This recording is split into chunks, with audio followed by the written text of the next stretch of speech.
Hello YouTube, MDEX Music here, and welcome back to Season 2, Episode 6 of Upper Structure Fridays, a series where we explore the use of upper structure quartals for the use of jazz improvisation and piano voicings.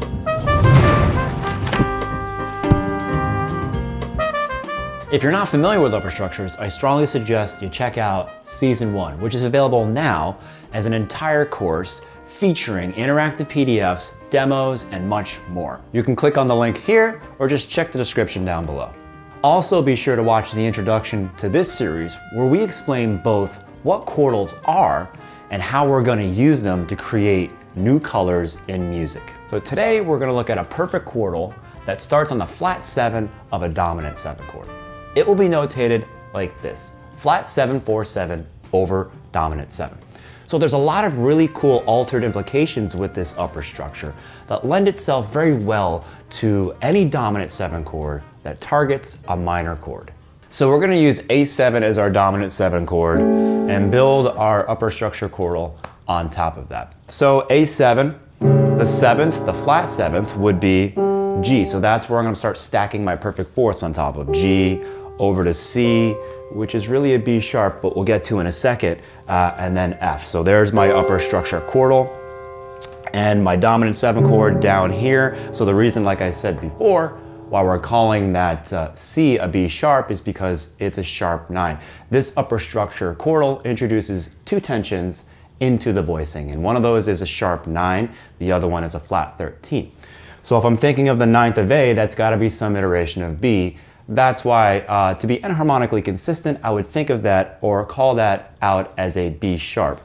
For all intents and purposes, we can see it as a C as the upper structure quartals being built, just to make it easier to understand. But just know that it's really considered a B sharp. So with my upper structure quartal containing that B sharp, my sharp 9, and my F, my flat 13, and my dominant 7 chord down here, when I put them together, the color I'll get is this. To construct this upper structure, we simply play a perfect quartal over a dominant 7 chord starting on the flat 7 of that chord. For example, in A7, the flat 7 is G, so we simply have to play a G perfect quartal on top of A7. We now have an A7 with a sharp 9 and a flat 13. So not only does this upper structure quartal introduce 2 tensions into the voicing, it introduces 2 altered tensions into the voicing, which makes it a great upper structure to use to alter any dominant chord. Here are the ways that you can think about this triad. Play a perfect quartal starting on the flat 7 of the chord. For a more independent perspective, just think a major second below the root and play the perfect quartal on that note in any inversion.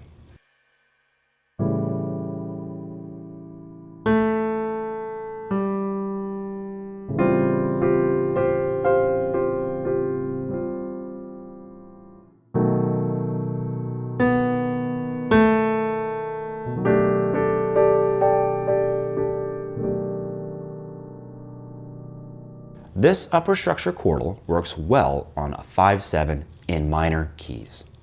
For example, in Israel, this A7 sharp 9 right here is the perfect candidate because it is the 5-7 of the 1 minor in the song, regardless of the fact that it will resolve deceptively to a major 7 chord at times. So we've chosen Israel because this offers us an opportunity to show you 2 uses of this upper structure. One is more typical and the other is less common, but also viable. So let's start with the more typical example. This you will find in measures 10 and 11. So this is just an A7 targeting a D minor, just like a simple 5-1. So while you won't see sharp 9 flat 13 in the chord symbol when you look at the real book, these tensions, these altered tensions, are implied because when you're in a minor key, there are all sorts of chord scales that would use some of these tensions as it relates to this chord or a dominant chord. So if I use our A7 and our upper structure on top, you heard this color when I played it before. Now you can hear it resolve very nicely to that minor chord that we spoke to earlier. So now let's look at the other place in the song where we can use this upper structure.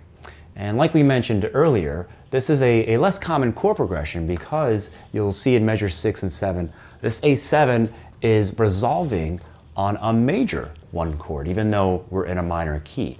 You'll see this in the classical world referred to as a Picardy third. So this is just as viable, but not as common because most of the time when you're in a minor key and you're in a dominant chord, it resolves to a minor 1 chord. But we can still use our upper structure as it relates to measures 6 and 7.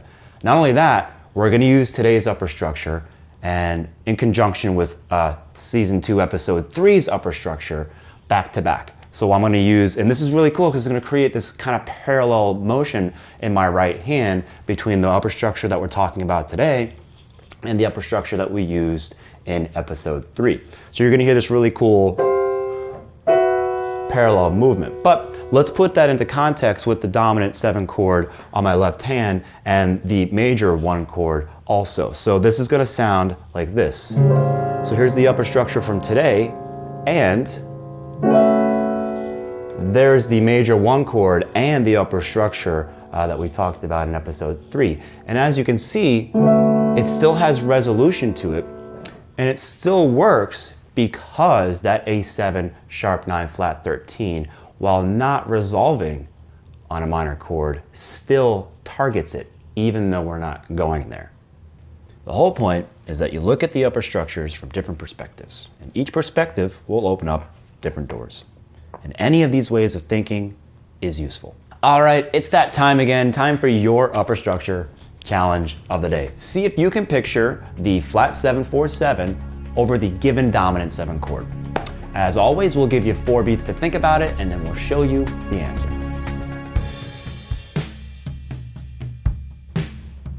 A7, G4/7, G7, F4/7, F7, E flat 4/7, E flat 7, D flat 4/7, D flat 7, B4/7. That's all for this episode of Upper Structure Fridays. Thanks again for joining us. Volume 1 available now, so definitely check that out. Also, like and subscribe, that really helps us out. We're gonna leave you today with a demonstration showing you our use of a flat 7/4/7 over dominant 7 chords. Enjoy.